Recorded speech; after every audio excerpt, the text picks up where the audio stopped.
ನಿನ್ನೆ ನಮ್ಮ ಮನೆಯವರು ಅವಳೊಬ್ಬಳೇ ಸಿನಿಮಾ ನೋಡ್ಕೊಂಡು ಬಂದು ಸಿನಿಮಾ ಆದಮೇಲೆ ಒಂದು 6:45ಗೆ ಫೋನ್ ಮಾಡಿದ್ಲು. ಫೋನ್ ಮಾಡಿ ಮಾತಾಡಕ್ ಆಗ್ತಾ ಇಲ್ಲ, ಅಷ್ಟು ಅಳ್ತಾ ಇದ್ಲು. ಆಮೇಲೆ ಮನೆಗೆ ಬಂದು ನನ್ಗೆ ಹೇಳಿದ್ಲು, ಇಷ್ಟು ಕನ್ನಡದಲ್ಲಿ ನಿನಗೆ ಇಷ್ಟು ಒಳ್ಳೆ ರೋಲ್ ಯಾರು ಕೊಟ್ಟಿರ್ಲಿಲ್ಲ, ಮತ್ತೆ ನಿನ್ನೆ ಇಷ್ಟು ಈ ರೀತಿಯಲ್ಲಿ ನಿನಗೆ ಯಾರು ಪ್ರೊಜೆಕ್ಟ್ ಮಾಡಿರ್ಲಿಲ್ಲ.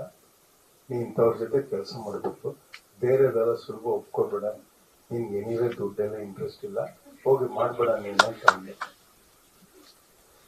ನಂಗೆ ಅದು ನಿಜ ಅನಿಸ್ತು. ಆದ್ರೆ ನೋಡಿ, ಸಿನಿಮಾಗೆ ಒಂದು ಕಷ್ಟ ಇದೆ. ಅಂದ್ರೆ what ever the budget of ಇದು ಪ್ರಿಂಟ್ ಅಂಡ್ ಅಡ್ವರ್ಟೈಸಿಂಗ್ ಅಂತ ಇರ್ತದೆ, P&A ಕಾಸ್ಟ್, ನೀವು 5 ಕೋಟಿ 2 ಕೋಟಿ 3 ಕೋಟಿ ಏನೇ ಖರ್ಚು ಮಾಡಿದೆ, ಕಡೆಗೂ ಅದು ವರ್ಡ್ ಆಫ್ ಮೌತ್ ಇಂದಾನೇ ನಿಲ್ಲದು. ಅಂದ್ರೆ ಒಬ್ರು ನೋಡಿ ಇನ್ನೊಬ್ರಿಗೆ ಹೇಳ್ತಾ ಇರೋದಿರುತ್ತಲ್ಲ, ಅದು ಸಿನಿಮಾದು ನೀವು ಎಷ್ಟು ಪ್ರಚಾರ ಮಾಡಿದ್ರು ಅದನ್ನ ನಂಬೋದು ಜನ ಕಷ್ಟ. ಇವಾಗ ಯಾಕಂದ್ರೆ ಎಲ್ಲರೂ ಆತರ ಮಾಡ್ತಾ ಇದಾರಲ್ಲ. ಅಂದ್ರೆ ಒಂದು 8,000 ಸ್ಕ್ರೀನ್ ಅಲ್ಲಿ ಬಿಡುಗಡೆ ಮಾಡ್ಬಿಟ್ಟು 2-3 ದಿನದಲ್ಲಿ ಎಲ್ಲ ಗಳಿಸ್ಕೊಂಡ್ಬಿಡೋದು, ಈ ತರದ್ ಮಾಡ್ತಾರಲ್ಲ, ಜನಕ್ಕೆ ನಂಬಿಕೆ ಹೋಗಿದೆ ಅಂತ ಅನ್ಸುತ್ತೆ ನಮ್ಗೆ. ಅದಕ್ಕೆ ಈಗ ನಾನು ಪವನ್ ಮತ್ತೆ ಅಜಯ್ ಇಬ್ಬರಿಗೂ ಹೇಳಿದೆ, ಇದಾದ ತಕ್ಷಣ ಒಂದು ಸೆಮಿನಾರ್ ತರ ಮಾಡೋಣ ಅಂತ. ಈಗ ಒಂದು ಸ್ವಲ್ಪ ಟೈಮ್ ತಗೊಂಡು ಮಾಡೋಣ, ಒಂದು ಪ್ಯಾನೆಲ್ ಡಿಸ್ಕಷನ್ ತರ ಇಟ್ಕೊಂಡು ತಜ್ಞರನ್ನ ಈ ವಿಷಯದಲ್ಲಿ ನುರಿತ ಜನ ಯಾರು ಇರ್ತಾರ ಅಂತ ಕೂಡಿಸಿ ಮಾತಾಡ್ಸೋಣ ಅಂತ.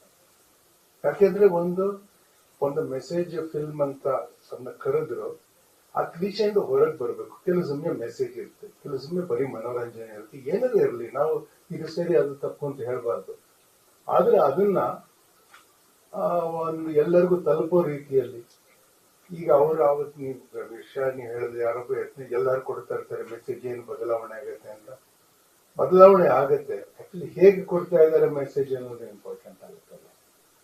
ಇದು what is the separating factor in this film is that ಇದರಲ್ಲಿ ಒಂದು ಘನತೆ ಇದೆ ಅದನ್ನ ಹೇಳೋದ್ರಲ್ಲಿ, ಮತ್ತೆ ಒಂದು ತೀವ್ರತೆ ಇದೆಯಲ್ಲ ಅದರ. ಅಂದ್ರೆ ಇದರ ಬಗ್ಗೆ ಒಂದು ವಿಷಾದವನ್ನ ಇವಾಗ ಅಜಯ್ ಮಾಡುವ ಪಾತ್ರ ವ್ಯಕ್ತ ಮಾಡೋದ್ರಲ್ಲಿ ಒಂದು ತೀವ್ರತೆ ಇದೆಯಲ್ಲ, ಅದು ಎಲ್ಲರನ್ನೂ ಕಾಡತ್ತೆ ಅಂತ ನಾನು ತಿಳ್ಕೊಳ್ತೀನಿ.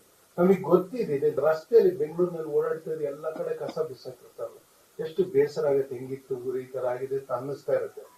ಆದ್ರೆ ಅದ್ರ ಬಗ್ಗೆ ಯಾರೋ ಅದನ್ನ ತೀವ್ರವಾಗಿ ತಿರ್ಗಾ ಮನಸ್ಸಿಗೆ ಹಚ್ಚೋ ತರ ಹೇಳಿದ್ರೆ ಏನಾಗುತ್ತೆ, ಅದು ನಾಟಕ ಏನಾದ್ರು ಮಾಡ್ಬೇಕು ಅಂತ ಅನ್ಸುತ್ತೆ. ಆತರ ನಾಟುವಂತ ಆಗಬೇಕು ಅನ್ನೋದಕ್ಕೆ ಈ ವರ್ಡ್ ಆಫ್ ಮೌತ್ ಇವಾಗ ಇರೋದಕ್ಕಿಂತ ಹೆಚ್ಚಾಗ್ಬೇಕಾಗುತ್ತೆ.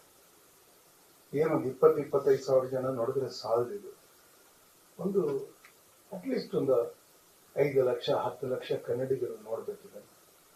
ನೋಡಿದ್ರೆ ಅವ್ರಿಗೆ ಈಗ ನಮ್ಗೆ ಅನಿಸ್ತಾ ಇದೆಯಲ್ಲ, ಈಗ ನಮ್ಮಲ್ಲಿ ಏನು ಸರಿಗಿಲ್ಲ, ಯಾವ ಕ್ಷೇತ್ರದಲ್ಲೂ ಎಂತ ಕರ್ನಾಟಕ ಈ ತರ ಕಷ್ಟದಲ್ಲಿದೆ ಅಂತ ಅನ್ಸುತ್ತಲ್ಲ ಇವಾಗ. ಅದು ಹೋಗ್ಬೇಕಂದ್ರೆ ಯಾವ್ದ್ಯಾವ್ದೋ ಈ ತರದ ಗೆಲುವು ಅಂತ ಕಾಣಿಸುತ್ತಲ್ಲ, ಅದು ಸುಳಿವು ಸಿಕ್ಕಿದಾಗ ಅದನ್ನ ನಾವು ಆ ಗೆಲುವನ್ನ ವರ್ಧಿಸ್ಬೇಕು, ಅದರ ವೈಭವವನ್ನ ನಾವು ಎಲ್ಲರಿಗೂ ಮುಟ್ಟಿಸುವಂತ ಆಗ್ಬೇಕು. ಅದಕ್ಕೆ ಮಾಧ್ಯಮದವ್ರು ಮಾಡಿದ್ದಾರೆ, ನಾನು ಒಪ್ಕೋತೀನಿ, ನಾನು ಬಹಳ ಚೆನ್ನಾಗಿ ಮಾಡಿದ್ದಾರೆ. ಆದ್ರೆ ಯಾರ್ಯಾರು ಸಿನಿಮಾ ನೋಡಿದಾರೋ ನಾನು ಕೇಳ್ಕೊಳ್ತೀನಿ, ಯಾರ್ಯಾರು ಸಿನಿಮಾ ನೋಡಿದಿರೋ ಒಂದು 10 ಜನಕ್ಕೆ ಹೇಳಿ, ನಿಮಗೆ ಪರಿಚಯ ಇದ್ದವರಿಗೆ. ನಮಗೆ ಕನ್ನಡಿಗರಿಗೆ ಕನ್ನಡದ ಕೆಲಸದ ಬಗ್ಗೆ ಹೆಮ್ಮೆ ಅಂತ ಅನಿಸ್ಬೇಕು ಅಂದ್ರೆ ಆ ತರದ ಕೆಲಸ ಆಗ್ಬೇಕು. ನಮಗೆ ಈ ಸಕ್ಸಸ್ ಅನ್ನೋದು ಇಡೀ ಕನ್ನಡಕ್ಕೆ ಸಿಗೋ ತರದಾಗ್ಬೇಕಂದ್ರೆ ಒಂದಷ್ಟು ಜನ ಬಂದು ನೋಡ್ಬೇಕು ಅಂತ ಹೇಳ್ತೇನೆ. ನಮಸ್ಕಾರ.